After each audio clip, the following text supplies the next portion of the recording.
بسم الله إن الحمد لله نحمده تعالى ونستعينه ونستغفره ونعوذ بالله من شرور أنفسنا ومن سيئات أعمالنا من يهده الله فلا مضل له ومن يضلل فلا هادي له وأشهد أن لا إله إلا الله وحده لا شريك له وأشهد أن محمدا عبده ورسوله وبعد أيها الإخوة والأخوات السلام عليكم ورحمة الله. En vérité, le titre, si vous l'aurez remarqué, il y a moyen de le mettre au masculin ou au féminin.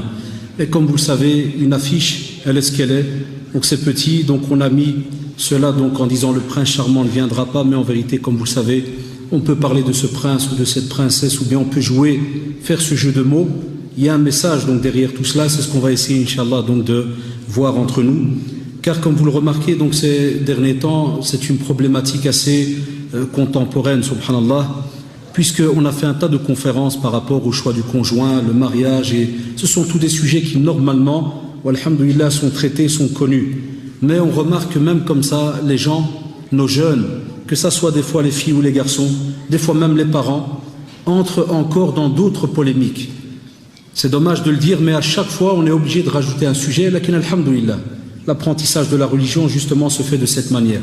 C'est le rôle des prédicateurs. Dès qu'il y a un sujet qui ne va pas, on essaie, alhamdoulilah, de l'étudier, de voir quelle solution on pourrait donc y apporter.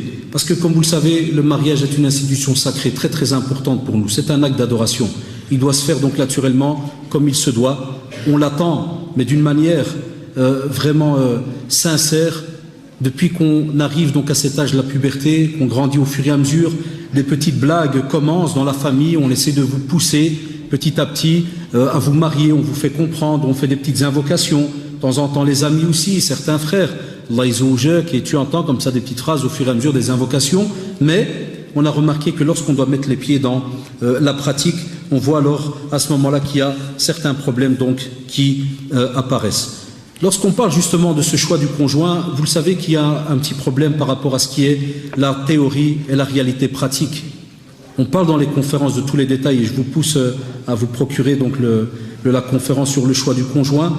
Mais on a remarqué qu'à côté des grandes traditions prophétiques qui sont chères à nos yeux, parce que c'est avec cela que normalement, on l'espère, Inch'Allah, que ce qu'on va entamer comme action va réussir. Normalement, on vous dit que si vous le faites avec sincérité et aussi avec la crainte d'Allah subhanahu wa ta'ala, de ne pas être injuste vis-à-vis de qui que ce soit, normalement, Allah subhanahu wa ta'ala vous ouvre les portes.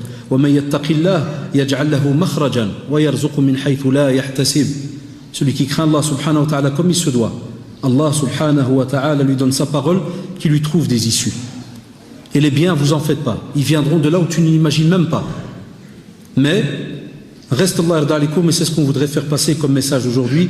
Il faut un petit peu poncer les cœurs, dompter cette âme et, entre guillemets, reformater ce cerveau qui a ces derniers temps mélangé un tas de préceptes, des fois qui sont religieux et des fois ils n'ont rien à voir avec la religion. Soit on mélange coutumes, traditions, religion, système dans lequel on vit, ce qu'on entend à gauche, à droite, et on mélange un peu tout cela. Et à la fin, même si certains ont eu différentes conférences et ont compris certains sujets, lorsqu'ils arrivent à la pratique, ils remarquent alors à ce moment-là que ce n'est pas facile. Au temps du prophète, sallallahu alayhi wa sallam, on voit justement que dans les traditions, on vous dit que cet époux idéal serait normalement celui qui serait quelqu'un qui a un bon comportement et qui a une pratique religieuse.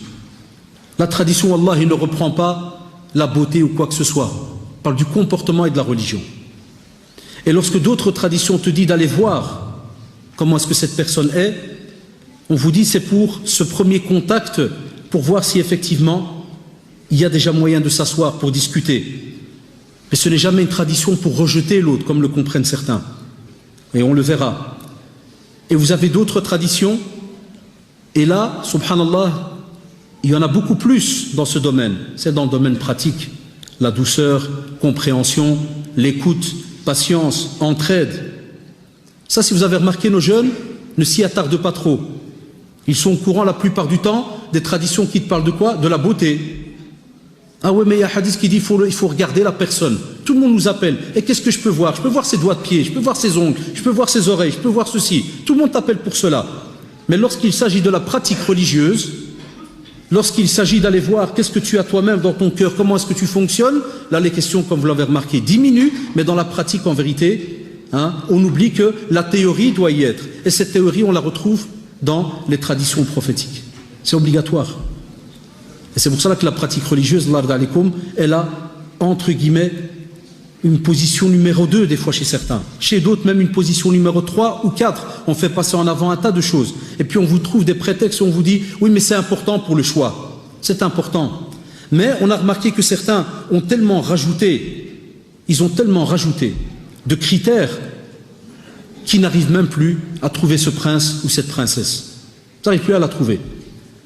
Parce que quand tu as des personnes qui, subhanallah, ne comprennent pas que la vie que tu as eue à la maison, ce n'est qu'une vie pour te préparer à vivre dans un endroit qui ne sera plus ton cocon familial.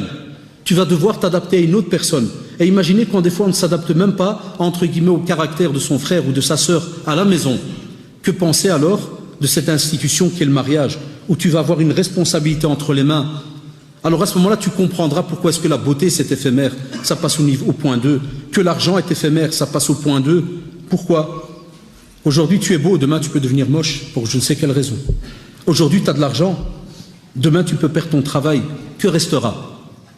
Que restera billah alaykoum?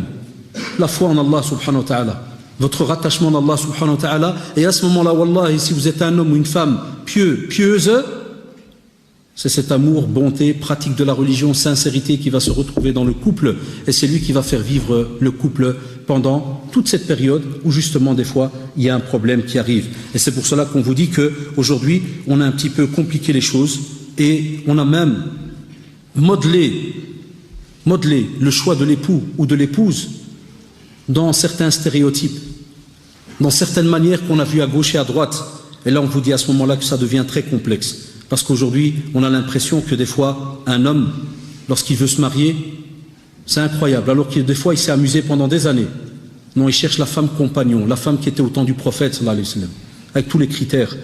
La sœur aussi, lorsqu'elle veut se marier, elle te cherche de nouveau un homme qui a les critères de Omar, radiallahu anhu, d'Abu Bakr, radiallahu anhu, de Uthman, radiallahu anhu.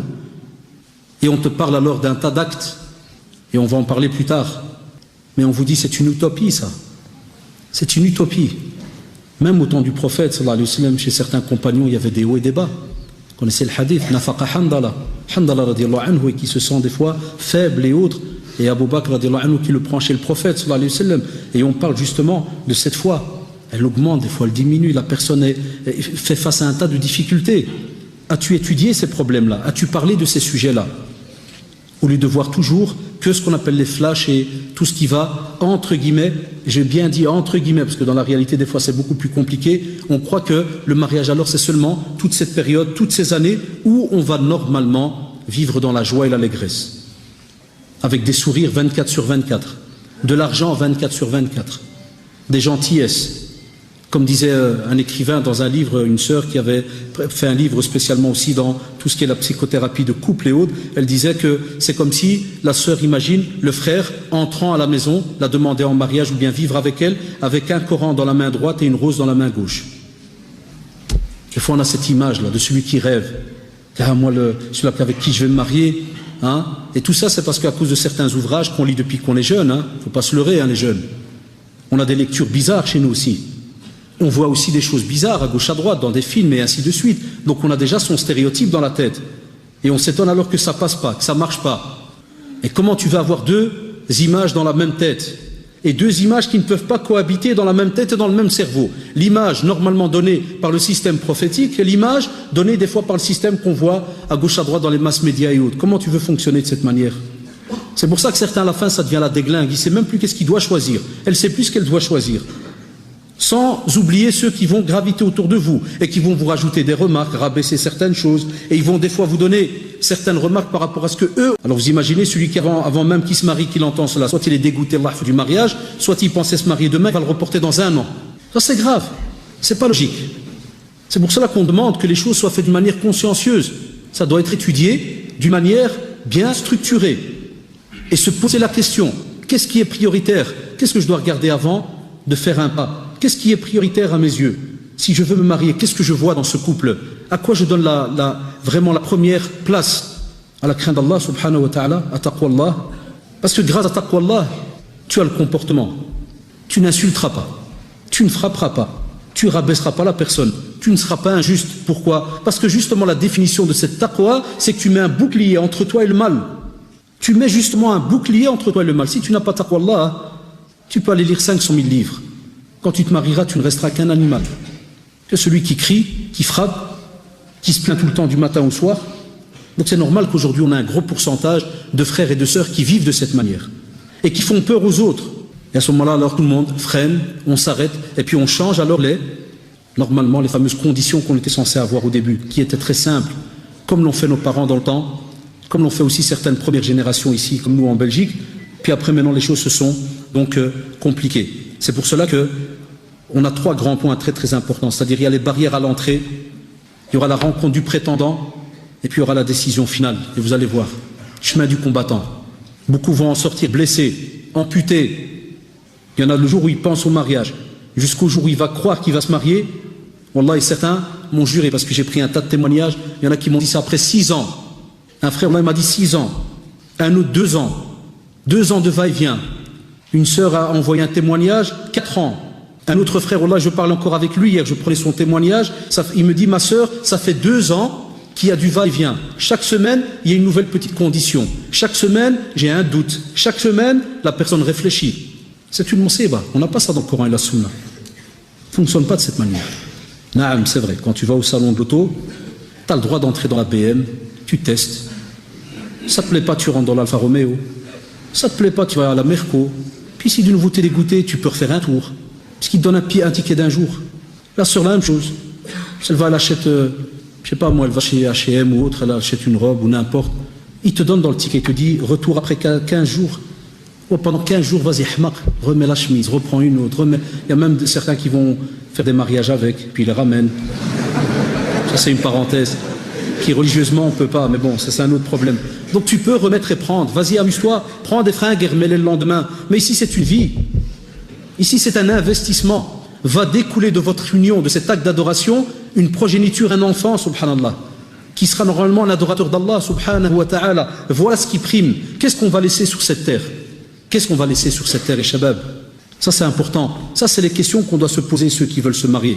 Suis-je prêt à laisser quelqu'un qui va adorer Allah, subhanahu wa ta'ala, comme il se doit sur cette terre? C'est pour cela qu'on voit que certains, il y a un manque de connaissances. Que ça soit, comme vous le savez, des parents.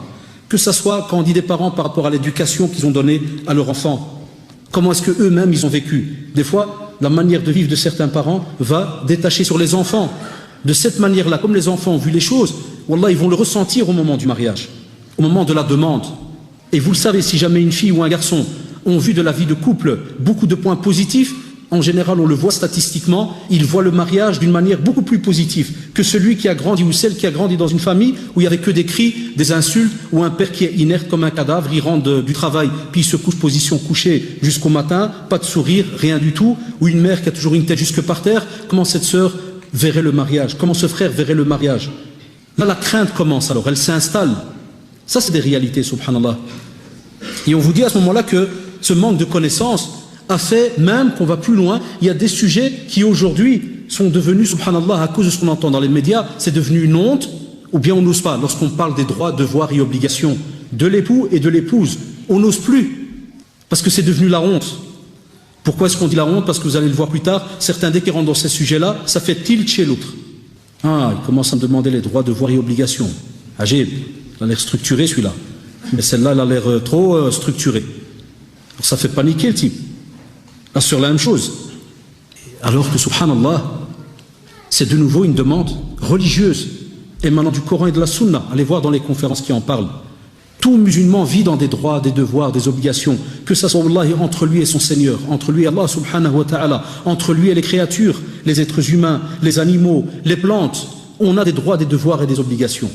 Alors pour ce mariage, pourquoi est-ce qu'on ne les étudie pas avec sincérité, comme il se doit, pour savoir exactement où est-ce qu'on en est? Au lieu de croire, comme on le vit, que dès qu'on parle de droits, devoirs et obligations, ça devient quelque chose de négatif, de méchant, de mauvais, qui fait peur lorsqu'un couple veut commencer sa vie de couple. Abadan, c'est grâce justement à ces droits, devoirs et obligations que le couple va vivre structuré. C'est ça qui structure le couple et qui met des balises dans le couple. Il ne faut pas qu'aujourd'hui, comme on le voit, c'est devenu des sujets de crainte. Chaque fois que quelqu'un vient faire cette entrevue, c'est un des sujets qui bloque. Ouais, mais il y a trop de devoirs, d'obligations, demande déjà des choses. Naam, bien elle me demande déjà des choses. C'est tout à fait normal. C'est pour cela que vous remarquez alors qu'il y aura automatiquement une carence dans la préparation de ce futur mariage. Si on ne connaît pas justement, on ne s'est pas préparé à qu'est-ce que ce rôle de futur époux, future épouse, il y aura d'office alors une carence. Voilà pourquoi on casse la tête à nos jeunes. Étudiez la religion comme il se doit. Apprenez votre religion. Voyez comment est-ce que cela fonctionne. Voyez comment cela fonctionne. Pour qu'une fois que vous êtes dans la pratique, automatiquement tu mets la crainte d'Allah devant toi. Dès que tu vas faire un acte, wallahi, même quand une parole va sortir de ta bouche, tu dis astaghfirullah, stop. Mais si tu n'as jamais chargé ces batteries-là, c'est normal que vous avez alors des couples à peine une semaine, ils s'insultent, oui, ils se rentrent dedans et des histoires à 2 francs et des menaces et tout ce que vous voulez. C'est normal, parce qu'il n'y a aucune préparation. On ne parle pas avec ses enfants depuis qu'ils sont jeunes. Les parents, la même chose. Il n'y a pas une formation. On ne leur apprend pas certains principes. Un exemple, un enfant à qui tu n'apprends pas le respect depuis qu'il est petit, le jour où il va se marier, est-ce qu'il saura c'est quoi le respect? Jamais de la vie. Tous les jeunes achètent maintenant les livres. Oui, la belle vie de couple. Oh, douceur et signe d'affection et d'amour. Le type, il a vécu comme un Golgoth à la maison. Il a vécu qu'avec des cris. La sœur, la même chose. Que des cris. Et ils croient qu'ils vont apprendre le mariage une semaine avant en achetant un livre à 5 €, les signes d'affection et d'amour. Je t'aime, tu m'aimes. Ah, donc il répète, je t'aime, tu m'aimes, je t'aime, tu m'aimes. Et il croit ça fait le lendemain, il va, dès qu'il va la voir la première fois à la maison, il rentre, salut, je t'aime. Ah, l'autre, je t'aime moi aussi. Puis, qu'est-ce que tu vas faire le clown toute ta vie comme ça? Parce que tu as lu un livre en 2 secondes, où la sœur croit que c'est comme ça que ça va être la vie de couple. Voilà pourquoi on a mis des choses d'une manière très dérisoire. C'est un genre de poudre qu'on jette aux yeux comme ça. On apprend 2-3 codes et on croit qu'une fois qu'on va être marié, bon, ça va être bon. Là, c'est pas comme ça que ça se passe. C'est pour cela qu'on doit absolument aller chercher comme il se doit, parce que c'est un travail très très important. Et spécialement chez nos jeunes Allah subhanahu wa ta'ala les guide, ne travaillent que l'aspect extérieur. Beaucoup de jeunes sont très propres de l'extérieur et puent de l'intérieur. Leur cœur, ils sont mauvais. Wallah, ils n'ont jamais travaillé leur cœur. Tu le trouves de l'extérieur, c'est beau, mais pas de prière, pas de foi comme il faut, vit n'importe comment. C'est un menteur, c'est un hypocrite. La même chose côté sœur. Et avec ce corps qui sent mauvais de l'intérieur, il veut vivre d'une manière qui sent bon. C'est-à-dire dans un acte d'adoration. Parce qu'un acte d'adoration, ça sent bon. Tu plais à Allah subhanahu wa ta'ala. Donc soyez logique, ça passe pas. Wallah, que ça passe. Et beaucoup sont hypocrites, ils ont des doubles faces aujourd'hui. Parce qu'on sait que le seul cachet officiel, c'est l'extérieur. Mais une fois qu'on est marié, wallahi, vous savez qu'est-ce qui apparaît direct? C'est l'intérieur. Dans la patience, persévérance, entraide et autres. Patience quand il y a des fois des erreurs, quand il y a des fois des moments de faiblesse, c'est là qu'on voit l'intérieur, comment est-ce qu'il a été travaillé. Mais comme vous le voyez, étant donné que l'intérieur n'a pas été travaillé, toutes les négligences apparaissent une fois qu'on est marié. Les négligences, wallahi, apparaissent au fur et à mesure. C'est là que la vérité ressort. Et voilà pourquoi il y en a qui viennent se plaindre après quelques semaines de mariage. Parce que la vérité va ressortir, étant donné que l'intérieur n'a pas été travaillé. Il n'y a pas de miracle, les shabab. Chaque fois que les gens viennent nous parler d'un problème de couple, il y a d'office 99,99% une question religieuse, qui ne demande pas 500 réunions. Ça demande ton devoir vis-à-vis d'Allah subhanahu wa ta'ala, est-ce que tu le fais comme il se doit? Alors là, d'office, il n'y a pas de problème. Les autres problèmes, c'est du côté technique. Le 1% qui reste, ceux qui viennent nous rendre visite, c'est le côté technique des choses. Et ça, alhamdoulilah, on trouve alors rapidement une solution, quand ils sont sincères et comme il se doit. Aussi, on l'a dit, il y a un choc immense. Dans l'introduction, j'ai dit qu'on en parlera, ce choc immense entre le modèle religieux, qui est normalement un idéal pour chacun d'entre nous, et des conceptions, comme vous le savez, qui sont transmises par justement ce ou cette fameuse civilisation moderne dans laquelle on vit. Parce que vous savez, la modernité aujourd'hui a beaucoup de définitions. Elle est vue de différentes manières chez chacun. Aujourd'hui, moderne, vous savez, chacun comment est-ce qu'il le voit. Wallahi, c'est pas facile, on n'est pas là, c'est vrai, pour parler, ça serait un bon sujet aussi, mais c'est ce qu'il y a des fois drillé aujourd'hui, donc nos couples. Et par rapport à cela, alors qu'est-ce qu'on remarque par rapport aux erreurs? Soit on a une mauvaise compréhension de la sunna, ça c'est un gros problème chez nos jeunes, et c'est pour cela qu'ils n'arrivent pas à aller plus loin dans leur démarche de mariage, ou bien s'ils arnaquent dès le début et que même ils arrivent quand même à se marier, après, de nouveau, comme je vous ai dit, la vérité revient directement au galop, direct. Qu'est-ce qui se passe alors? On a des fois, certains jeunes, quand tu les prends à part, tu dis voilà, ah tu veux te marier, mashallah. Comment tu vois la sœur, inshallah? Comment tu vois? Le frère, il te fait, wallah, et moi, la sœur, en vérité, c'est une qui doit rester à la maison. La maison, c'est important, parce que c'est dans le Coran, hein, la maison. Là, ils connaissent tous le Coran. C'est aussi une sœur qui doit, normalement, elle doit être voilée, doit mettre un jilbab, elle doit connaître un peu de din. J'aime pas celle qui pose trop de questions.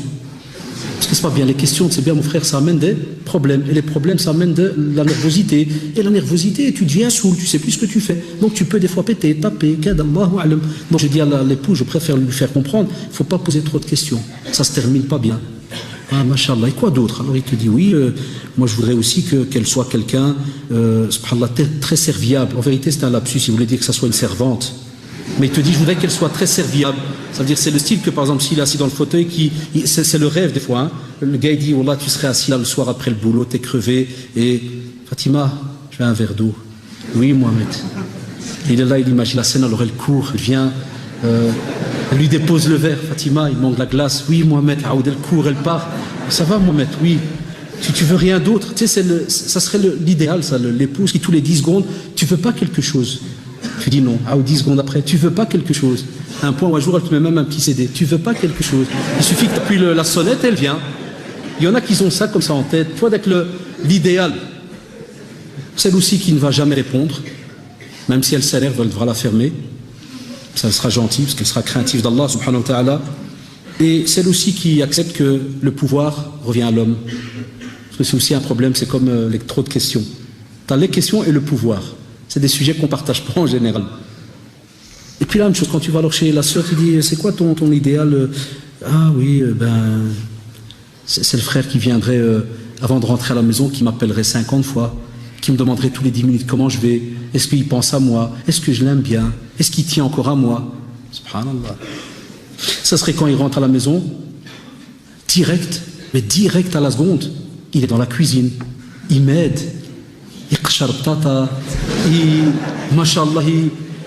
Le modèle prophétique. Je veux voyager, bismillah. Je veux acheter, bismillah. Je veux m'épanouir, bismillah. Tu aimerais qu'il dit non? Non, j'aime pas non.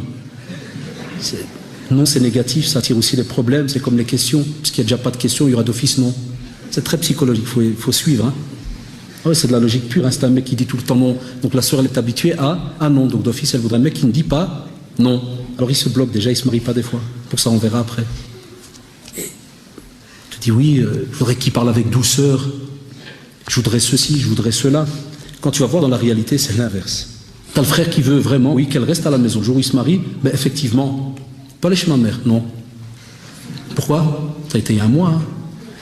Ah, c'est vrai. Ouais. Aller au magasin, non. Pourquoi? On a acheté les courses il y a un mois. Mais il n'y a plus de... Ouais, il fallait diminuer. Hein. Moi, je t'ai rien dit. La preuve, je te laisse le pouvoir à la maison. Je t'ai pas dit de gaspiller. Je t'ai laissé libre. Et ils viennent chez nous raconter ça. Je peux étudier. Non.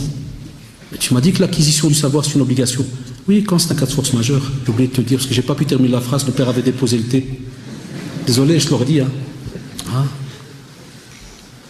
Puis une fois son mari, c'est le frère. La sœur, elle vient, elle lui fait je pars au mariage de ma cousine. Inch'Allah, le frère, directement, il voit le sujet. L'obéissance. Tu vois, ça vient avec des ailes, comme ça. Tu vois. Et il se dit alhamdoulilah que j'ai pris une sœur nichelle. Il lui dit non, tu ne peux pas aller. Alors elle lui dit crève, t'en fais pas. Wallah que je vais aller. Et puis au début, c'était un bel oiseau avec des. À la seconde, ça devient un genre de vautour ou de rapace. Il voit une autre image. Il voit son mariage partir. Wallah, il voit son mariage partir. C'est là qu'il te dit, Al-Hafidullah, la terre commence à tourner là. Où suis-je? Là, tu es dans la réalité. Bienvenue. Et puis, comme vous le savez, on a des couples qui sont encore dans le juste milieu. Ils font leur possible. J'ai donné, comme d'habitude, et vous le savez, des cas extrêmes parce qu'on les a. Et c'est un gros pourcentage. Étant donné qu'on n'a pas compris le comment, le pourquoi. Dans un couple, et vous le savez, on ne demande pas n'importe quoi, n'importe comment. On ne dit pas oui ou non, n'importe comment. Il y a un tas de choses qu'il faut apprendre. Il n'y a pas le choix. Mais on vous dit, voilà, justement, hein, on a pris des fois chez certains de nos frères et sœurs les traditions prophétiques. Naam. Mais on les a employées comme nous, on le voudrait. C'est ça qui est grave. Par exemple, quand tu as des frères et sœurs, quand ils ont un problème, par exemple, le frère, il va, entre guillemets, bloquer. Il va dire, non, tu ne sors pas. Ça, il n'a pris qu'un côté de la religion. Comme quoi, il est en droit de dire non. Mais il n'a pas pris la douceur du prophète, sallallahu alayhi wa sallam. Il n'a pas pris les explications que le prophète, sallallahu alayhi wa sallam, donnait. Il n'a pas donné son avis. Parce qu'un être humain, c'est pas un robot, c'est pas un animal, c'est pas. Il aime bien des fois, et spécialement, on n'est plus, je vous l'ai dit, au temps du prophète, sallallahu alayhi wa sallam, spécialement de nos jours, les êtres humains, et vous l'avez remarqué autour de vous, même entre frères, entre sœurs, il y a des personnes, tu leur dis haram, il te fait pourquoi? Il vient d'entendre haram, il te fait pourquoi? Parce que c'est haram. Oh, qui a dit ça? C'est dans le Coran et la Sunna. Sûr que ce n'est pas hadith daïf ou ne pas faible? Et qui l'a dit? D'où ça vient? Ça, c'est la réalité aujourd'hui quand on a un cœur, une âme qui aime bien aller vers le négatif, qui aime bien aller vers les passions.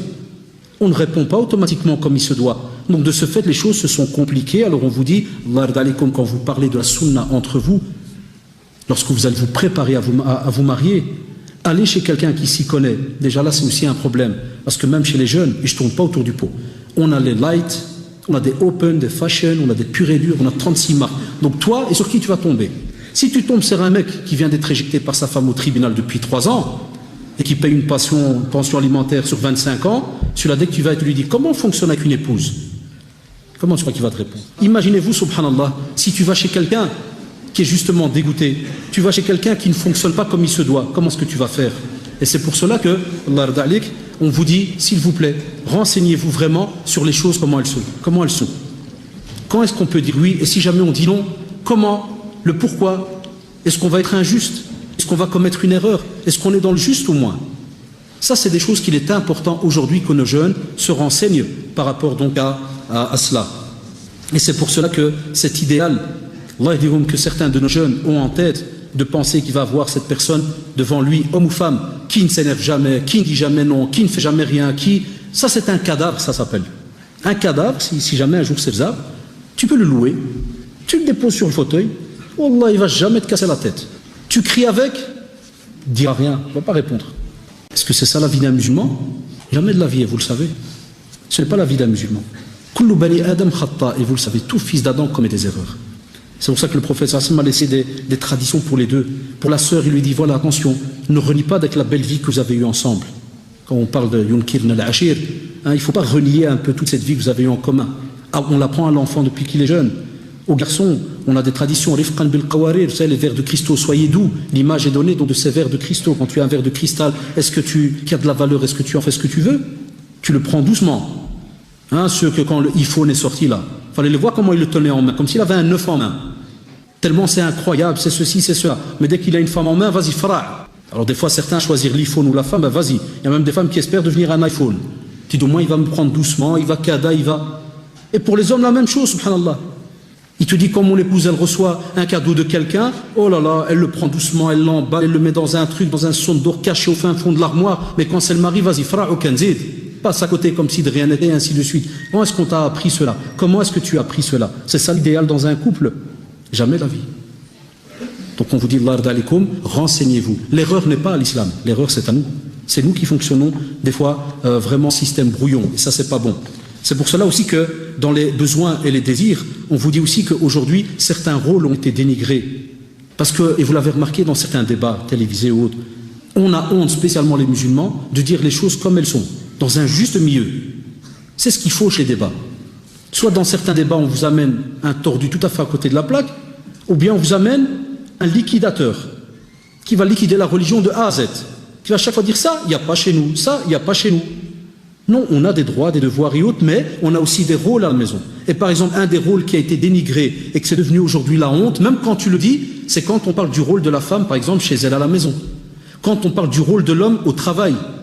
Il y a des frères aujourd'hui, quand tu lui dis, voilà, tu n'as pas besoin de vivre au chevet du chômage ou de ceci ou de cela, travaille, cherche un emploi, fais des études, suis des formations si tu veux, Inch'Allah, te marier.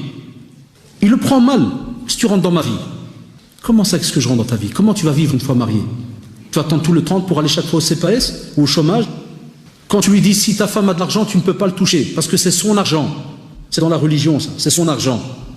Tu ne peux pas vivre à son chevet. Parce que l'islam a fait l'inverse. Il a donné des spécificités à l'homme. Il a une certaine personnalité. La femme a aussi une certaine personnalité. Et on sait que l'homme est susceptible par rapport à ce point, qui est le fait de s'occuper de son couple. Ça, c'est normalement dans la réalité. Les vrais hommes. Un homme, un vrai, quand il sent qu'il n'est plus capable d'apporter ce que son épouse a besoin, il est malade. Wallahi. Les vrais. Il est malade. Aujourd'hui, c'est l'inverse. Au moins il bouge, au plus il est en bonne santé. Tu vois, subhanallah, comment on a changé les choses. Pour ça, alors il y a certaines sœurs ou certains frères, là, le rôle de la femme, par exemple, lorsqu'on parle de foyer, c'est devenu honteux. Dès que tu dis foyer, c'est et à quoi? Vous savez, on est condamné à la cuisine. Ah, achète du whiskas alors, vas-y. Nous, on fait les chats. On achète du whiskas et tous les soirs, on se tape du whiskas, moi et toi. Alors. Alhamdoulilah, c'est déjà prêt, tout est fait. C'est devenu honteux de dire que voilà, il y a un rôle qui est donné. Regarde l'islam, pourquoi il a fait ça? Pour qu'il n'y ait pas une anarchie dans le couple. L'islam n'a pas interdit le travail de la femme, toutes ces histoires-là, on va en parler après, il n'y a pas de problème. Mais il a demandé, s'il vous plaît, qu'il doit y avoir une structure, un juste milieu, pour que ce couple vive en symbiose et avance au fur et à mesure. Et regardez la beauté de cette religion, Allah subhanahu wa ta'ala automatiquement mis la responsabilité de tout ce qu'il faut dans le couple sur le dos de l'homme. Ce n'est pas une fierté, ce n'est pas un tashrif, c'est un taklif, c'est une responsabilité. Et à ce moment-là, c'est une fierté pour lui. Avant, c'était une fierté pour l'homme de savoir que son couple est en sécurité, qu'il ne manque de rien. Aujourd'hui, il va, dès qu'il sort de la maison, ferme le GSM, fait semblant qu'il n'y a pas de réseau. Puis quand il rentre le soir, il dit, moi je t'ai appelé, il n'y avait pas de course. A'oudou billah, oh, t'es fermé. Subhanallah. Et il lui parle alors du destin, de la faiblesse de l'être humain. On a dénigré les rôles. C'est pour cela que certains, ils ont peur avant le mariage. Puis sur qui je vais tomber? Sur un paresseux qui va passer son temps à dormir. L'autre, il a peur de la fameuse femme qui deviendra peut-être une paresseuse, qui va peut-être faire n'importe quoi. Et alors automatiquement, on met des freins. Dès qu'on doit se lancer dans cette entrevue, dans ce choix, on vous met 500 freins à ce moment-là. Même si les noms que je vais citer, ce n'est pas des noms de musulmans. Là, c'est pour vous montrer un exemple jusqu'où ça va et comment certains pensent. C'est un frère qui me rapporte un témoignage, il me dit certains, écoutez bien, il te dit, c'est une caricature de manière, comme il dit, assez grossière, mais il dit que la sœur qui vivait dans le haram avec un beau gosse friqué, par exemple, mdabbar, au temps où elle était un peu fofolle, et la même chose pour le frère, s'il vivait avec une, tu sais, il y avait de l'argent à l'aise et on s'amuse à gauche à droite, veut la même chose, mais en halal. C'est-à-dire le jour où ils ouvrent les yeux, ils veulent sortir du haram, et on en a plein parmi ces jeunes-là, et vous le savez. Il y a plein de drôles qui étaient à gauche à droite, et des sœurs qui étaient à gauche à droite et autres. Le jour où ils veulent alors se marier, ils ont tellement goûté l'argent, le ceci, le cela, il te dit, maintenant, je dois changer. Je vais changer d'être le tordu avec qui j'étais dans le haram, et je vais mettre un nouveau, style même musulman, c'est un nouveau modèle, c'est une nouvelle version, mais il faudrait que je garde aussi l'argent, parce que je ne peux pas passer de la richesse à la pauvreté, c'est un clash, hein, c'est une tarte ça. Le frère, la même chose. Il était avec une à l'aise, elle avait un boulot, elle touchait des 2-3 000 euros, lui, 2-3 000 euros, il te dit, purée, moi j'ai vécu pendant des années à 18 000 euros, maintenant quand je vais prendre une petite sœurette qui va rester à la maison, je vais devenir paumé, comment je vais faire, moi? Et ils nous le disent au téléphone, mais mon frère, moi j'étais habitué à vivre l'argent, donc comment je peux faire? On cherche, pour certains, un mari qui aura un physique, et wallah, c'est des choses qui se disent. Ce que je vais dire maintenant, c'est peut-être dégoûtant, mais c'est des choses wallah, qui se disent dans certaines rencontres entre sœurs. Donc ça, c'est des témoignages aussi de sœurs. Il te dit, elle voudrait un mari qui ait le physique de Georges Clooney. Sma' wallahi, écoutez bien. La tendresse de Charles Ingalls. Vous savez, la petite maison dans la prairie. Vous savez, le type qui rentre toujours avec son saroual là jusqu'au mollet et qui rentre toujours avec l'arak qui descend, ça pèle sur le dos et qui rentre, bonjour, est-ce que tu veux que je te fais le pain d'aujourd'hui? Tu veux que je kada? Elle lui dit, oh, j'aurais vraiment aimé kada parce que t'as vu, dit, alors que c'était un kafir, hein, c'était un non-musulman, comment il est tendre, on devrait prendre des leçons de celui-là, hein. Et elle voudrait qu'il ait le romantisme, ça je connaissais même pas son nom, un certain Shah Rukh Khan. Ah, vous savez c'est qui ça? Vous savez c'est qui? C'est un petit tordu qui se plie en quatre là. Parce que quand j'ai été, écoutez-moi bien, quand le frère me l'a dit hier, je me suis renseigné avec certains drarés qui ont des fois des vidéothèques. Et des vidéothèques style à l'arabe. Quand j'ai demandé combien, écoutez-moi bien, quel est le pourcentage masculin ou féminin qui viennent louer les films qu'on appelle les films de Bollywood, là, à l'indienne. Combien d'arabes y viennent par rapport à combien de flamands viennent louer ça? Même si c'est sous-titré, hein. C'est bien qu'un Belge ne va pas aller louer un Bollywood. Mais à ce qui paraît les Maghrébins, il m'a dit, purée, moi, je loue ça à l'aise, hein. Il m'a dit, les Maghrébins, ils aiment bien ça. Et ils te tapent des séries comme ça, ils voient. Alors, tu sais, pourquoi j'ai donné cet exemple? Parce que quand j'ai posé la question au frère, il dit, pourquoi Shah Rukh Khan? Parce qu'il m'a dit, c'est mon frère, quand tu vois ce type, il est beau du matin au soir. Pourquoi il dort jamais? Wallah, ou bien s'il dort, il reste toujours assis, et sa coupe, elle ne change pas. Il a un brushing du matin au soir. Incroyable, pas un poil qui bouge. Rien, pas de... Il ne faut même pas le plancher, rien du tout. Le type, il est niche. Alors elle te dit, ça c'est le mec ou le bel. Ça c'est. A'oudou billah, a'oudou billah. Dire qu'on a de nos sœurs qui veulent un type qui danse devant eux chaque matin. Tu sais, par exemple, dès qu'on avait des hadiths qui te disent, des hadiths authentiques, qui te disent que normalement, le vrai couple musulman, c'est celui que l'épouse et l'époux, vous savez ce qu'ils font avant la prière de l'aube? On prend un peu d'eau et on met des petites gouttelettes sur le visage de l'époux, sur le visage de l'épouse, pour le réveiller, pour aller prier l'aube. La femme va le pousser pour qu'il va à la mosquée et elle va se préparer, réveiller les petits-enfants, ceux qui sont en âge de prière, et ils vont prier. Non, aujourd'hui, c'est l'inverse. Elle voudrait que quand on ouvre les yeux le matin, type comme un agboun devant elle en train de chanter. Et un naqqas devant lui, et c'est quoi cette monseba? Et tu entends ça, il te dit, ouais, j'aurais envie qu'il soit un peu dans le move quand même, qu'il bouge un peu.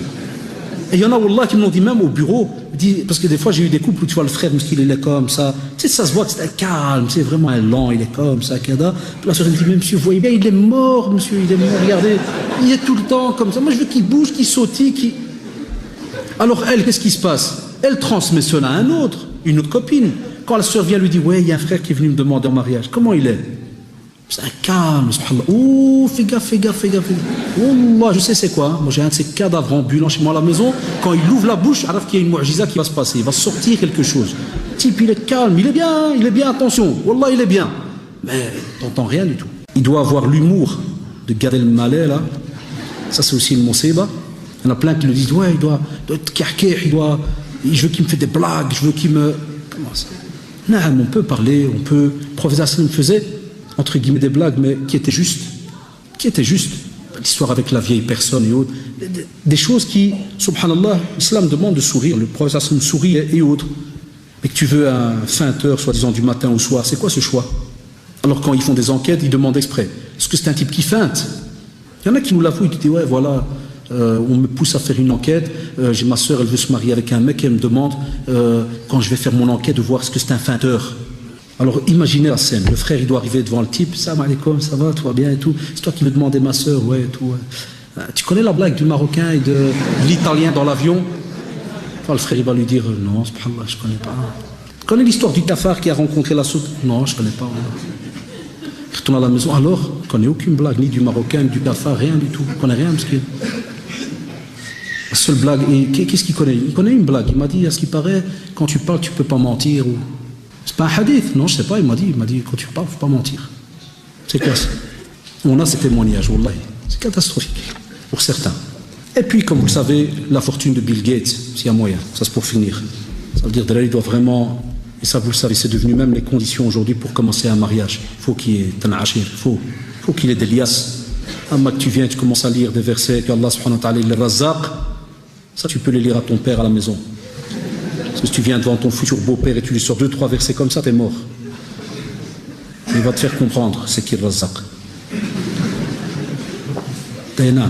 Aussi, certaines sœurs et certains frères ont peur. Il te dit, attention, il ne doit pas être aussi celui qui religieusement va trop loin. Pourquoi? Ben, c'est ce que je vous ai dit à l'introduction, on y est. Des fois, il y a des frères, Mskin, il va pour une demande en mariage et il fait l'entrevue. Alors il dit à la sœur, par exemple, il y en a qui nous ont écoutés, mais des fois ils n'ont pas bien compris, c'est ça le problème. Il prend avec lui 22 feuilles. Il prend le stylo, salam alaikum, chère sœur, ça va. Donc le frère Haddash, il a dit dans le choix du conjoint, le CV. Donc, chère sœur, tu veux travailler, Inch'Allah?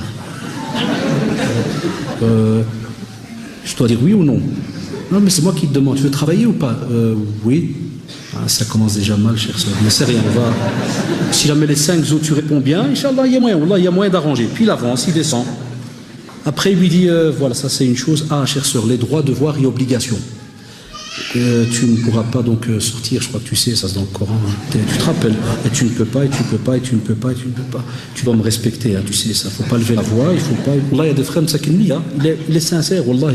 Et il va, et il prend son dossier, le skin, et il commence à. Puis il s'étonne qu'il n'a pas de réponse après 1 mois. Et c'est normal. Elle a changé de pays.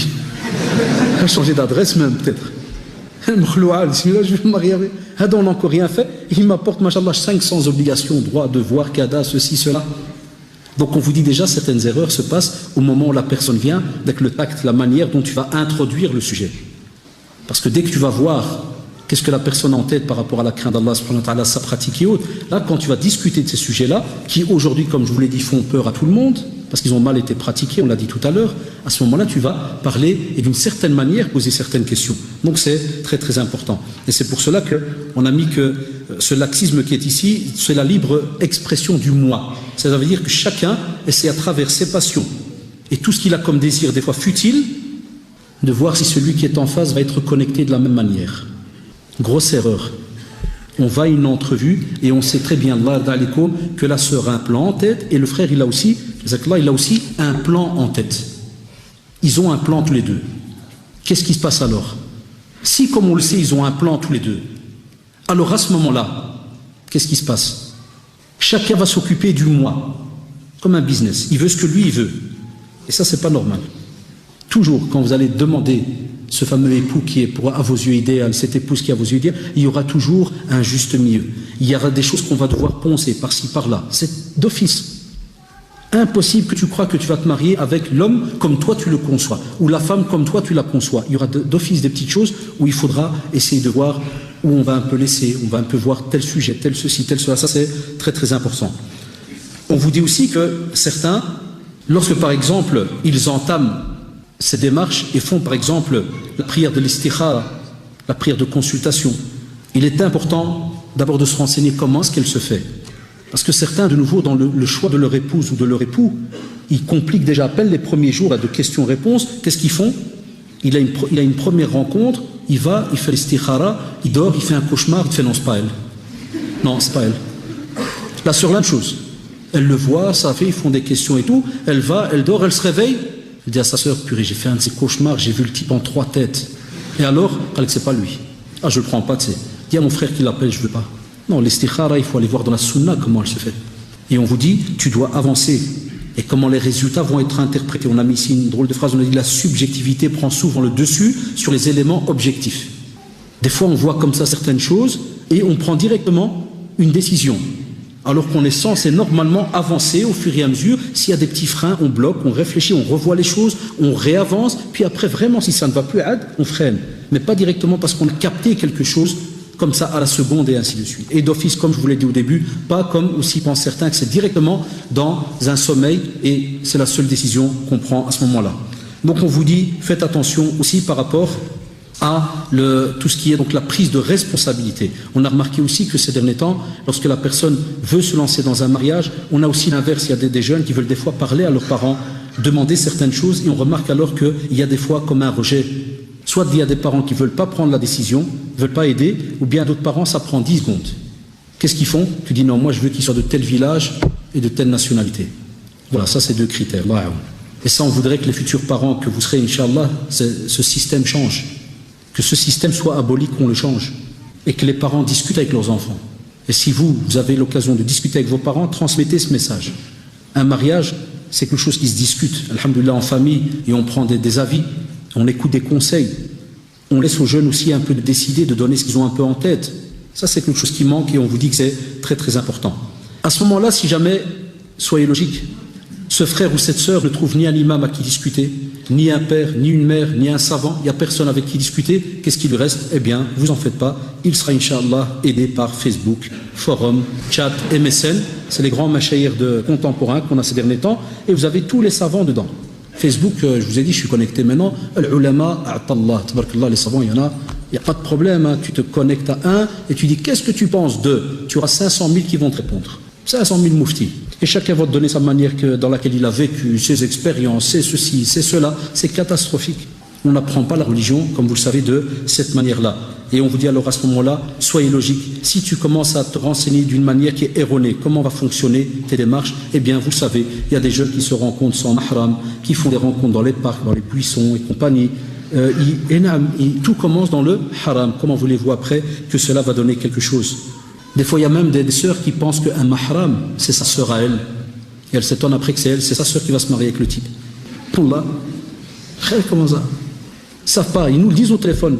Ah monsieur, il y a une copine qui m'a dit que ce qu'on a fait n'était pas juste. Oui, qu'est-ce que vous avez fait, chère sœur? On nous a dit qu'il fallait un mahram. J'ai été parler avec le type, j'ai pris ma sœur avec. Hein. Vas-y, continue à la prendre, tu verras. Il va vous prendre à 2. Wallahi, c'est une monseba. Qu'est-ce que vous allez à 2 comme ça pour discuter avec un type? Où est ton père? On revient au chat là qu'on a discuté, c'est quoi la famille Whiskas? Où est ton père? T'as pas de famille, il n'y a rien du tout, c'est pas normal. Renseigne-toi comment ça se fait, parce qu'il y a une fierté derrière, comme ça le frère il sait qu'il y a toute une famille. Et aux garçons de craindre Allah subhanahu wa ta'ala, parce qu'ils savent que des fois la psychologie d'une sœur c'est différent d'un mec. Et spécialement on a des sœurs, et je vous l'ai déjà dit, des schizophrènes, vous savez lesquelles? Celles qui approchent les 28 ans. Vous savez, celles qui ont déjà, entre guillemets, tellement compliqué les choses depuis tout ce que je raconte depuis le début de la conférence, elles ont tellement compliqué, à 28 ans, elles cherchent toujours le prince charmant. À un point où un jour, elles cherchent le clochard charmant. Parce qu'elles savent que le prince, il n'y en a plus, jusqu'à 28 ans. Vous savez, les stéréotypes qu'on a chez nous, les maghrébins. C'est comme pour les voitures. Si tu vends une voiture qui a 3 ans, ça passe. Dès qu'elle arrive 10 ans, tu te fais, elle a roulé beaucoup, hein. Le moteur, il est vieux, hein. Ils font la même chose, mais pour les femmes. Si une, elle vient à 28 ans, il va te dire, tu lui dis, écoute, il y a une sœur qui a 28 ans qui voudrait se marier.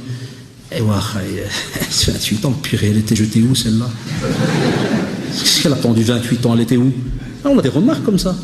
C'est une moussiba. Mais on aime bien écouter quand c'est le prophète qui a pris une femme qui avait plus de 50 ans, qui est notre mère. Ça, on dit, masha'Allah. Ça dépend, subhanallah. Chaque situation est différente. Ce qui ne va peut-être pas pour toi, va aller peut-être pour les autres. Donc c'est tout à fait différent, Allah yahdikum. Alors on vous dit aussi, faites attention par rapport à tout ce qui est les communications. On l'a dit, email, SMS, photos, ceci, cela, on vous dit, ce sont des choses qui, dès le début, dès que vous commencez à jouer avec, c'est normal que tout le reste va être compliqué. Pourquoi le prophète m'a dit d'aller voir? Aujourd'hui, pourquoi il y en a qui ont retardé des mariages et autres? Parce qu'ils s'amènent dans une photo. Alors la personne prend la photo puis commence à la regarder. Pas un bouton là, mais...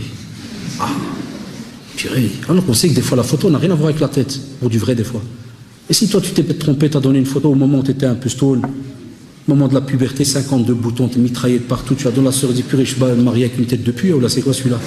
Tu as 500 boutons, comment je vais le reconnaître? Il y en a qui le font. Wallah, ils le font. Après quoi, donne-lui la photo. De nouveau la fille, alors imaginez une sœur qui doit se marier d'après les photos. Elle ne va jamais se marier. Celui-là, elle va dire à sa copine, d'après la photo, sa tête, elle doit mesurer combien alors? Elle a un drôle de front, hein? Non, c'est pas bon. Elle vient avec une autre photo. Et t'as vu ses épaules, ils sont collés à ses oreilles, ou bien c'est lui qui a fait comme ça, ou là, rapporte-moi une autre photo d'un autre. À la maison, elle a un album, hein? Elle ouvre une agence, wallah, elle a 500 000 photos à la maison. Le frère, la même chose. Sa sœur, chaque fois, lui amène une. Elle n'est pas un peu trop brun?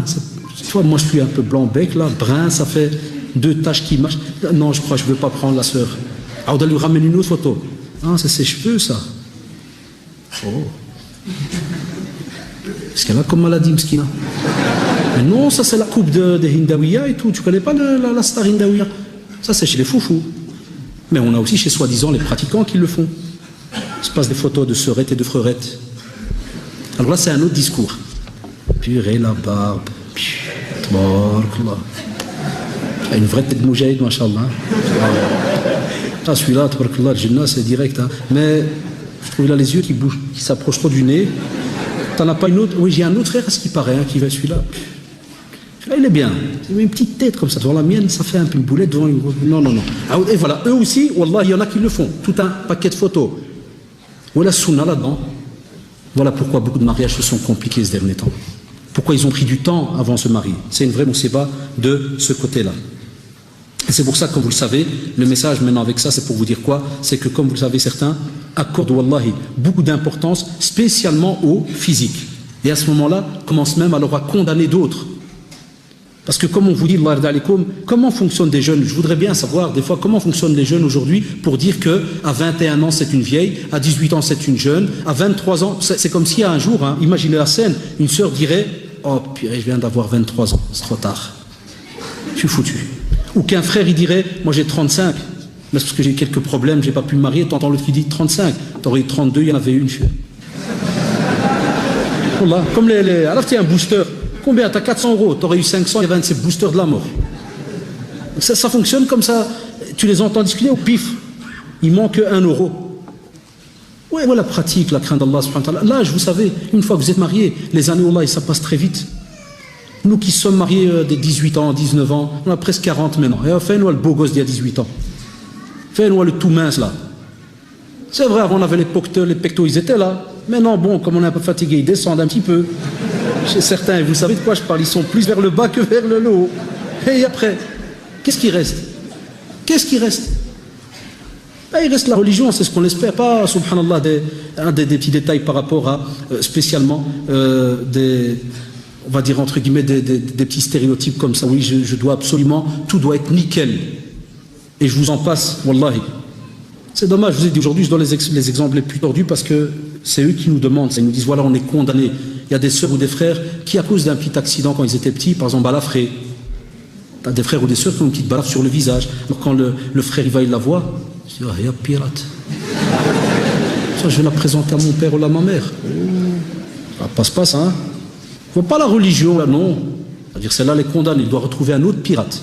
Donc il faut aller, regarde, quand on fait des statistiques, c'est mortel, hein. Elle doit espérer tomber un jour, Inch'Allah, sur un type qui a la même balafre du même côté. Elle dit, subhanallah, regarde, on a le même. Ah, vas-y, on va les mettre ensemble. C'est une mosséba, la même chose. Il y en a qui nous le disent. Ils nous appellent, wallah, ils nous disent, voilà, j'ai trouvé une sœur, écoutez bien, est-ce que c'est haram si je la prends pas parce qu'elle a une griffe sur le visage, mais qui part pas? Je lui ai demandé, moi, ça me.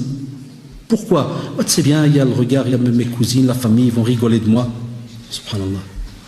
Ou la sœur, la même chose. Il m'appelle pour me dire que le frère, il y a des fois des maladies, tu as des petites taches blanches un peu, tu vois, de la peau, le brosse. On me dit, le frère, wallah, mashallah, il a tout, mais on va se foutre de moi parce qu'il a une petite tache blanche, près sa barbe ici, juste au-dessus, sa peau tout est brun, et puis un petit peu c'est blanc.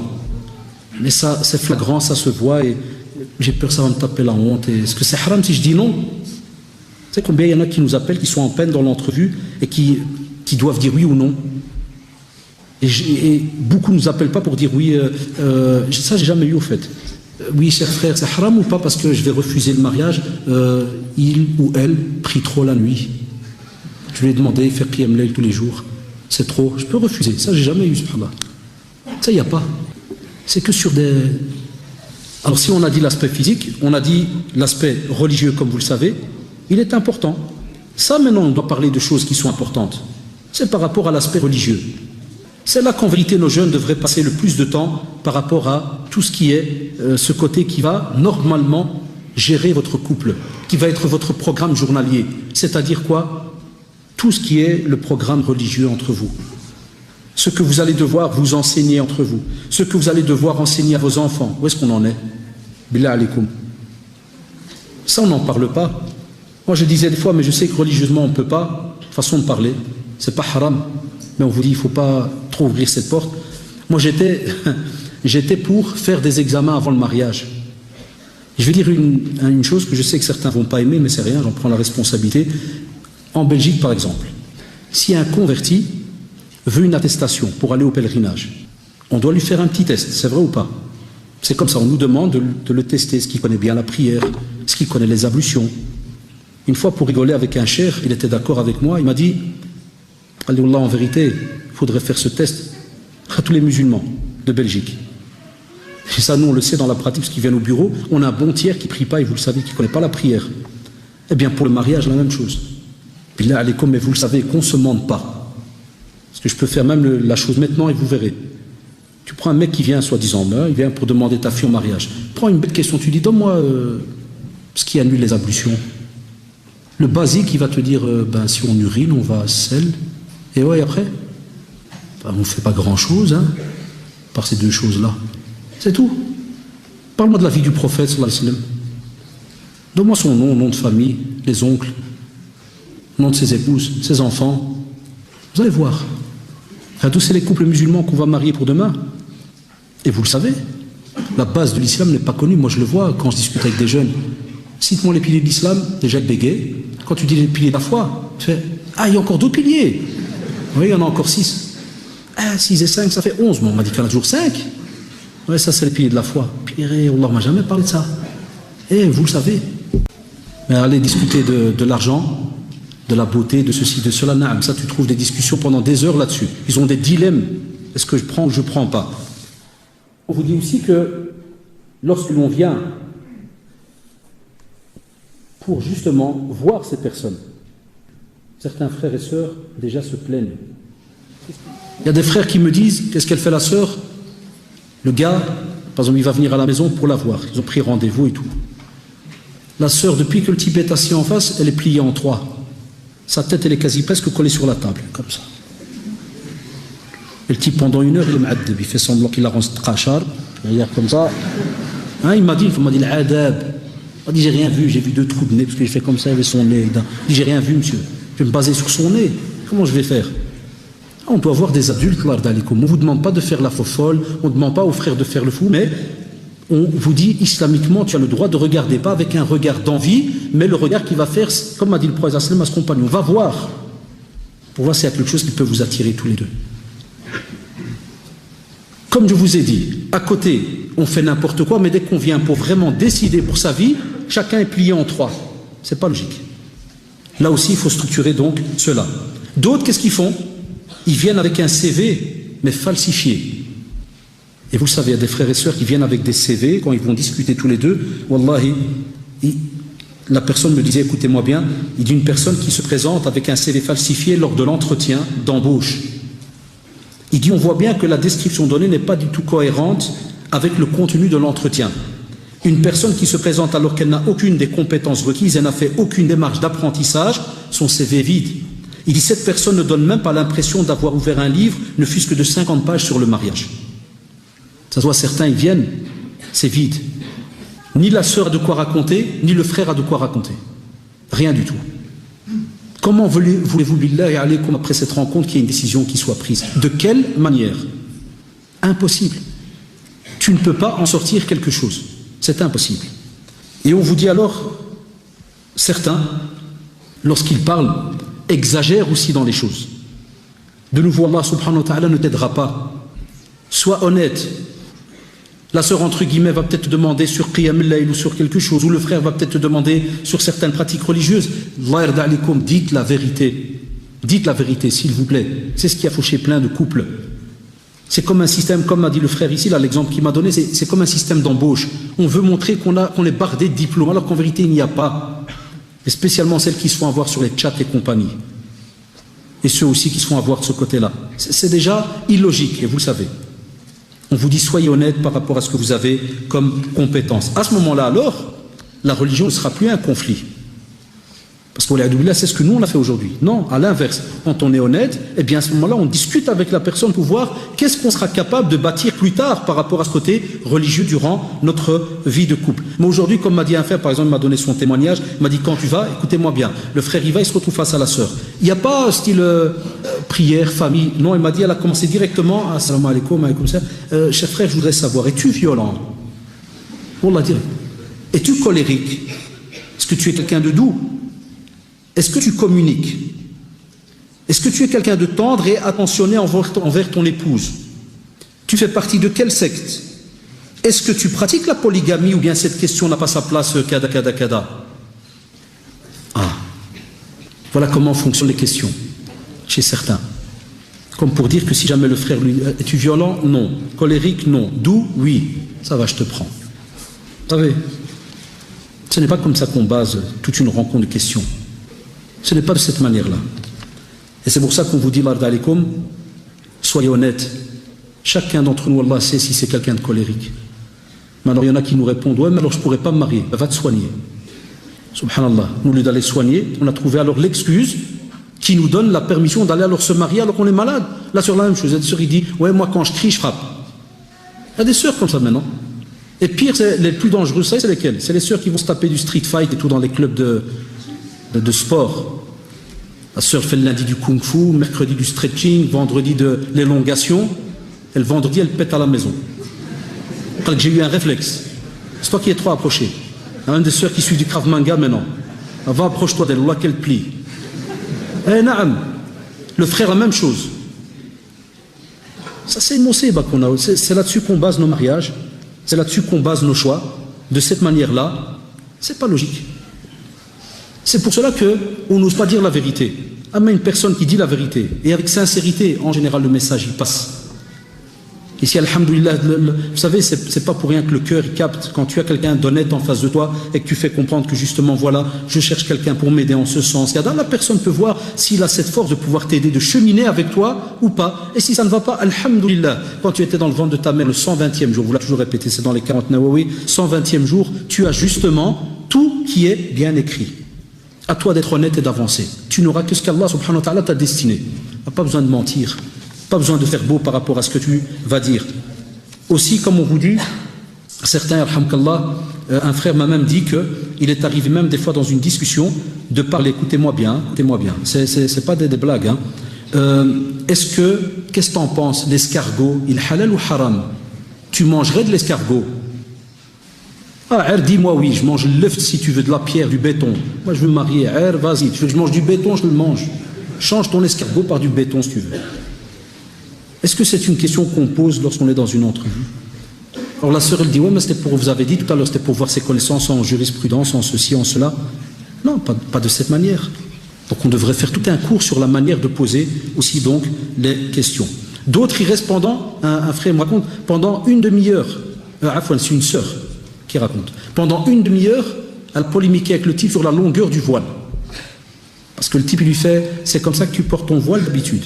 Elle a dit, oui, non, normalement il doit être plus long. Écoutez bien, et pourquoi? Ouais, parce que dans le livre du Jilbab de la femme musulmane, il explique Kada, alors la sœur, non, mais moi je ne suis pas convaincu, je veux qu'il soit comme ça. Il m'a dit, on n'a même pas remarqué, on est resté presque 3/4 d'heure là-dessus. Est-ce que vous croyez qu'une discussion, le stress commence, elle va se terminer normalement? Jamais. Comme par hasard, le type, il attend 3 semaines la réponse. Je ne l'aurai jamais.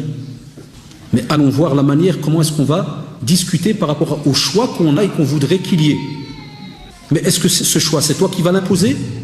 Que ce soit le voile ou autre, ça c'est une affaire privée qui est rattachée à la femme, entre elle et Allah subhanahu wa ta'ala. Et on est là et on conseille, pas comme ce qu'on entend dans les débats ces derniers temps, ou des aberrations au Mohem, je vous en passe les détails. C'est un acte d'adoration privé, c'est à la femme, c'est pas à l'homme. Le voile n'appartient pas à l'homme, et vous le savez. Donc quand tu viens pour discuter, là, tu peux donner un conseil. Tu dis voilà, mais quand? Pas au début, tu peux attendre la deuxième entrevue. Ah, tu dis voilà un petit sujet où j'ai peut-être un doute, je voudrais savoir. Comme ça, je vois un peu ton opinion, Kada. Mais là, alors, si vous avez remarqué la deuxième entrevue, ça va. On a déjà capté un peu le personnage. Pas directement dès les premières minutes que de violence ou l'habillement, c'est tout. Ça, c'est aussi quelque chose qu'il faut faire attention. Des fois aussi, par rapport à cette fatha, vous entendez souvent parler du mot fatha, soi-disant le mariage religieux. On n'a pas de fatha chez nous. Chez Al-Sunna, il n'y a pas dans les livres. Tu passes par l'imam Malik et tu passes par tous les grands. Rahimahumullah, on ne parle pas de fatha. On a un mariage religieux qui est fait donc d'une certaine manière. Mais qu'est-ce qui se passe? On vous dit qu'aujourd'hui, certains jeunes, on a remarqué, ils emploient justement la fatha pour tester l'autre. Vous savez que quand il y a eu maintenant le salon de l'auto, certaines sociétés vous disent, monsieur, est-ce que vous voulez qu'on vous prête la voiture 1 heure? Et tu peux la prendre la Volvo et tu te parles d'1 heure. Puis tu la ramènes. Il y en a qui font ça maintenant. Ils utilisent la fatha, qu'est-ce qu'il dit? Tu sais quoi? Moi je vais voir si elle me cache des trucs. Il fait soi-disant la fatha, après une semaine, il dit, non, tu peux retourner chez ta mère. Pas bon. Ou la sœur, la même chose. Elle prend, et puis après, elle lui fait comprendre, non, c'est pas bon. Voilà pourquoi beaucoup de macheikh aujourd'hui, vous le savez, demandent absolument d'abord de se marier à la commune. C'est dommage de le dire. Parce que comme vous le savez déjà, c'est comme ça, c'est dans la loi ici. Et deuxièmement, côté religieux, beaucoup de gens ne respectent plus rien. Et font n'importe quoi, n'importe comment. Font n'importe quoi, n'importe comment. Soit c'est des sœurs qui arnaquent des frères, soit c'est parce qu'il y en a plein, il y a un stéréotype dans la tête, il y en a qui croient qu'il n'y a que les frères qui arnaquent les sœurs. Non, on a aussi des sœurs qui arnaquent les frères. Pour une dispute dernièrement, une sœur est venue avec un camion avec ses frères à vider tout un étage. Quand le mari rentre tout content le soir, il ouvre la porte, plus rien dans l'étage. Dawa l'entrevue, Dawa toutes les discussions qu'on a eues, taqwa Allah, la crainte d'Allah subhanahu wa ta'ala et autres, on vous dit donc faites attention. Et comme vous le savez, si j'ai dit l'habillement, c'est parce que aussi ça demande après, dans la discussion, aussi une certaine honnêteté. Parce qu'on a remarqué qu'il y a des frères et des sœurs, écoutez-moi bien, ils ont 2 styles d'habillement. Un frère m'a dit, écoutez, dans un témoignage, il m'a dit, mon frère, quand j'ai fait l'enquête, j'ai trouvé qu'il y avait 2 styles de hijab. Hein? Il m'a dit, ouais, il m'a dit, la sœur, elle a un hijab, écoutez-moi bien, privé et un hijab professionnel. Je dis, ah tiens, c'est comment ça?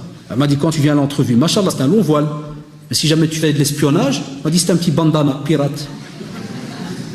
Puis quand tu redemandes le 3e jour, comment ça se fait hier, je t'ai vu? Ah, mais ça c'est pour le travail, hein, c'est daroura. Hein. Vous voyez, donc, la structure religieuse qu'on a est complètement déglinguée. Chacun comment est-ce qu'il a appris, chacun comment est-ce qu'il comprend les sujets.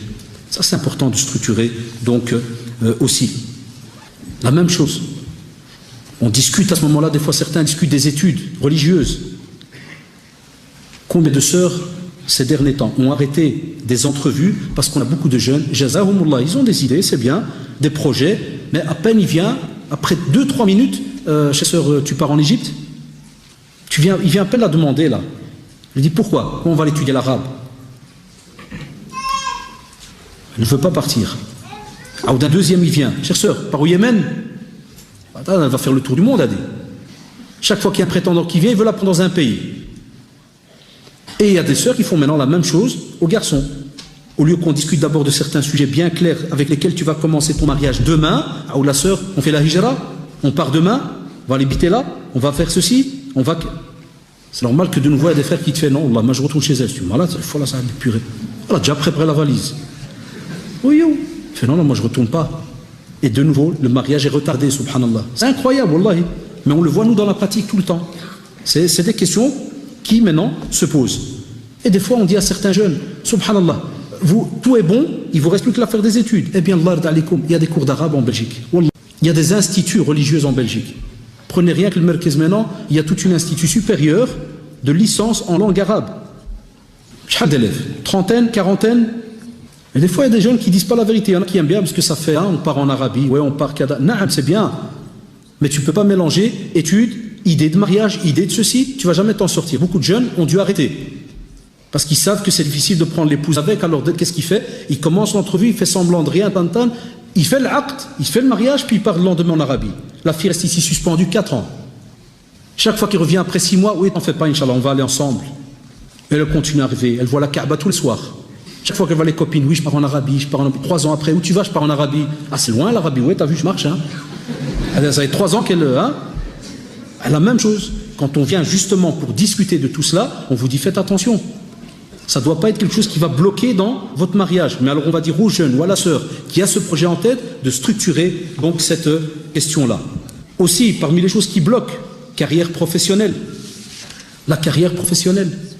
Et on l'a dit dans l'introduction, et ça, alhamdoulilah, on en a parlé dans plusieurs conférences. On va vous dire, voilà, hein, c'est devenu un sujet qui aujourd'hui freine directement certains. Mais spécialement, et nos savants doivent trouver une solution à cela, ils doivent en parler. Parce que moi-même, je leur dis des fois, il y a quelque chose qui n'est pas logique. Comprenez-moi bien. Tu as une sœur, par exemple, qui va se taper 6 ans de secondaire, et puis elle va faire quasi 7 ans pour devenir docteur. Et la sœur te dit, à chaque fois qu'on vient me demander en mariage, on dit, tu ne travailles pas. Ou bien le frère te dit, chaque fois qu'on va demander une qui est diplômée, te dit, non, moi je dois travailler. Où est-ce qu'on trouve un juste milieu, Yallah? Où est-ce qu'on va trouver un juste milieu? Comment tu penses qu'une sœur qui a étudié 12 ans, 15 ans, parce qu'elle t'a rencontré une fois, elle va te dire stop, j'arrête tous les 15 ans, je les mets à côté? Et toi, pourquoi? Est-ce que parce qu'on a, alhamdoulilah, une sœur qui est docteur, tu vas la larguer directement? Pourquoi? Ah, là il peut y avoir des excuses, ou bien il peut y avoir des décisions honnêtes de l'un ou de l'autre. Je préfère l'honnête. Il va dire voilà, moi pour l'instant, je ne pourrais pas gérer cela. Pour certains principes. Parce que même les médecins eux-mêmes, des fois, se plaignent de certains pervers. On sait pertinemment bien qu'il y a des fois des drari, il a un bouton sur les parties intimes, il vient exprès, il sait qu'il y a des frères et des sœurs, il va demander exprès une sœur. Je vais passer chez la doctoresse, une telle. Taqiyullah. Comment ça? Alors c'est normal, il y a des frères, ils bloquent, ils te disent non, moi si c'est une sœur qui est docteur, moi je ne pourrais pas. Alors que machallah, elle a tout, le niveau religieux, elle a tout ce qu'il faut. Mais voilà, il y a un sujet. Pourquoi? Parce que de nouveau, on a remarqué qu'entre les deux, on n'arrive pas à trouver un juste milieu. Par exemple, parmi les justes milieux, et alhamdoulilah le font beaucoup de médecins, se mettre indépendants, essayer de trouver un système, CADA, ceci. Oui, mais il y a des lois, dans ce pays, vous le savez, il y a un tas de règles. Et on a besoin de femmes médecins. Non, ils viennent, ça prend 10 secondes. Ah, oui, stop, ça va. Il a déjà bulleté, il est déjà parti. Ou elle, parce qu'il lui a dit on va structurer, elle voit déjà les 15 ans d'études devant elle. Il va me péter tout en 2 minutes. Allah, il prend. Alors, cher sœur, qu'est-ce que tu lui as dit? Non, je ne prends pas. C'est pas normal. C'est devenu du tac au tac, comme un commerce. On a mis aussi pour un peu gagner du temps, Inch'Allah, le dernier point, les convertis. Oh, les pauvres, je les plains. Eux, ils sont mal barrés déjà depuis le début. Parce que lui, déjà dès qu'il va se présenter, on va lui dire, j'ai eu le témoignage d'un frère, il voulait demander une personne en mariage, à peine j'arrive, ça bloque. Il n'était pas d'origine marocaine, il n'était pas riche. C'est pas bon. Un sec, père-le, pas bon. Il dit pourquoi? Alors deuxièmement, tu es converti. Et comme tu le sais, un converti, et vous le savez, c'est pas un vrai musulman. Il a la religion, mais il n'a pas la tête d'un vrai musulman. Parce qu'un vrai musulman, c'est quelqu'un qui est brun, basané, et qui vient d'un certain pays après la mer. Parce qu'un converti ne sera jamais un vrai. Chez nous, chez encore certains vieux, ils te disent toujours « Ah, dès qu'il est converti, c'est pas un shkem de la police. T'es sûr, c'est pas un shkem.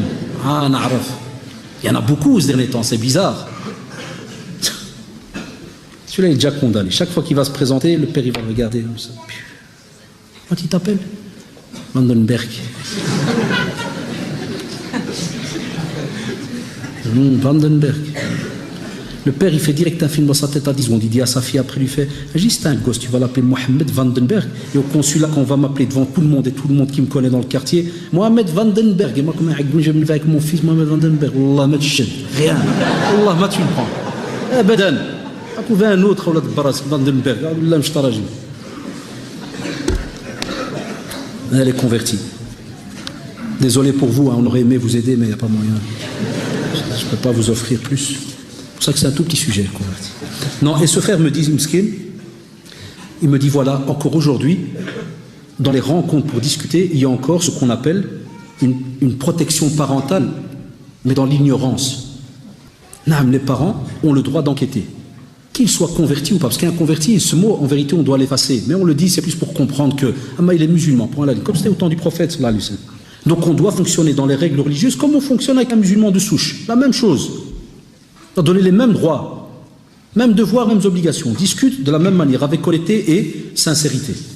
Et comme il dit, voilà, il dit même comme ça, après autant d'années, il dit, subhanallah, je me suis retrouvé, chaque fois, il me dit, le mariage, pour qu'on ait une réponse, il raconte, il dit, ça a pris quasi 6 ans.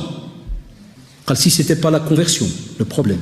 Si la dot, il m'a dit, moi j'ai appris au cours que la dot on vient et c'est tout. Et puis il me dit, regarde, il a reçu comme réponse, ouais mais écoute, mon père il demande 5 000 € parce que ça doit correspondre approximativement à l'inflation, par rapport à l'inflation aujourd'hui, de ce que ma mère a reçu quand mon père l'a demandé en 1952.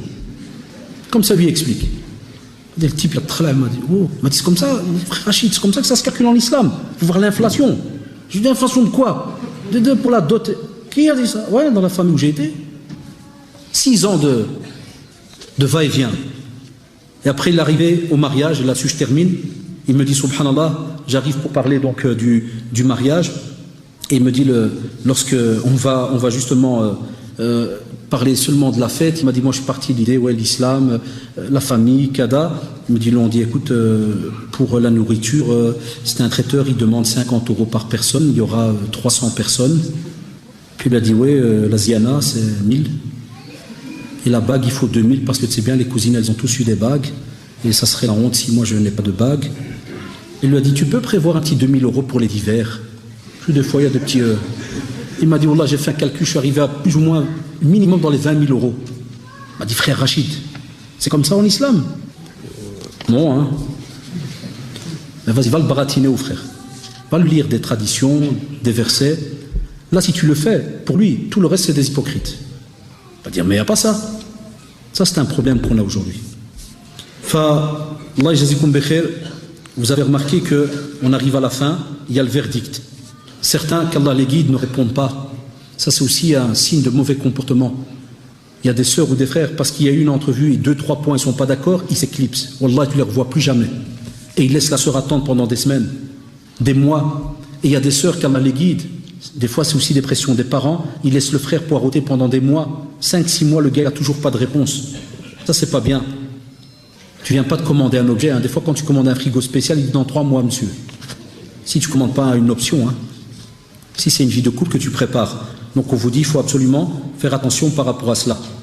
Et comme vous le savez, on vous dit que si jamais, Inch'Allah, vous le faites comme il faut, et là, c'est une sœur qui avait envoyé tout un sujet sur un site pour donner des conseils. La sœur disait, et je termine là-dessus, premièrement, implorer Allah subhanahu wa ta'ala en lui demandant de vous guider vers ce qui est juste. Craignez aussi Allah subhanahu wa ta'ala, car il est facile de satisfaire l'époux ou l'épouse en évitant tout ce qui est les interdits, et en étant honnête et sincère, et en se rappelant l'obéissance, que cette obéissance est une lumière sur le visage du musulman. Lorsqu'on obéit à Allah subhanahu wa ta'ala, wallah, c'est une lumière. Mais comme vous le savez, on parle des fois à certains qui justement ne réfléchissent pas à ces points-là. Aussi habituez-vous à la satisfaction. C'est la base justement du bonheur dans une vie de couple, se satisfaire de ce qu'on a entre les mains. Et soyez aussi chacun, que ce soit le mari ou l'épouse, dévoués l'un pour l'autre. C'est ce qui vous fera, Inch'Allah, et on l'espère après la volonté d'Allah subhanahu wa ta'ala, entrer donc au paradis. Et il vaut mieux aussi que la femme, l'homme, soit attentive aux besoins de l'un et de l'autre. Chacun durant sa vie devra apprendre ces sujets-là, à être attentif aux besoins de l'un et de l'autre. Et sachez aussi que Elle dit, c'est une belle chose que la femme fasse que sa maison soit un jardin dans lequel l'homme trouve de l'ombre à chaque fois qu'il veut se reposer. Ça vient d'un verset justement. Et c'est une chose encore plus belle que la femme fasse ressentir à l'homme sa valeur et son importance dans la maison. Et cela doit être fait avec les paroles, les actes, car l'un ne réalise pas le but sans l'autre. Et ceci afin que l'homme trouve aussi son entité et ressente aussi son importance dans sa maison. Et moi je rajoute la même chose pour l'homme. Il faut dès qu'il entre, qu'il montre à cette femme qu'il est heureux de venir chez elle et qu'il est heureux de la trouver justement comme une ombre, et il peut lui faire comprendre qu'il est aussi lui une ombre pour elle parce que toute la journée elle l'attendait avec joie. Ça vous devez vous renseigner avant le mariage, comment est-ce que ça fonctionne dans tout cela. Et elle termine, ça c'est plus pratique, elle dit que votre maison soit propre, parfumée, remplie de gaieté, d'intimité, d'accueil. Ça aussi, il faut se renseigner plus tard par rapport à ce savoir-vivre et développer aussi votre vie et progresser dans vos façons d'avoir des relations, que ce soit sociales, en participant à des cours de religion, d'initiation à l'islam, car la vie conjugale est un art et une habileté qui devient quelque chose donc de parfait, mais avec l'instruction et l'initiation. Et lisez les livres, les conférences et autres, écoutez les sujets par rapport à cela. Et elle dit à la fin, je veux attirer votre attention, chère sœur, sur un point très important qui est, ça on ne dit pas que c'est des hommes qui le disent, il est de la nature de la femme lorsqu'elle est proche de son mariage de tracer une vie brillante et des rêves sur sa vie conjugale et sur le futur mari. Et dès qu'elle entre dans la vie conjugale, elle commence à comparer sa vie réelle à son imagination qu'elle avait tracée. Et avec le premier désaccord entre elle et son époux, qu'est-ce qui se passe alors? Elle commence à se lamenter sur son imagination et ses espoirs qu'elle avait rêvés. Alors elle vit sa vie avec de la tristesse, de la peine, et au lieu d'élever le niveau de sa vie au niveau de ce qu'elle avait imaginé, elle passe sa vie à pleurer sur l'imagination perdue. Jazallah, cette sœur qui a fait ce petit rappel, parce que des fois c'est une réalité, et comme je l'ai dit, wallahi, vous pouvez prendre tous ces 9 conseils qui ont été donnés et les retourner, les mettre au masculin. Fajazakumullah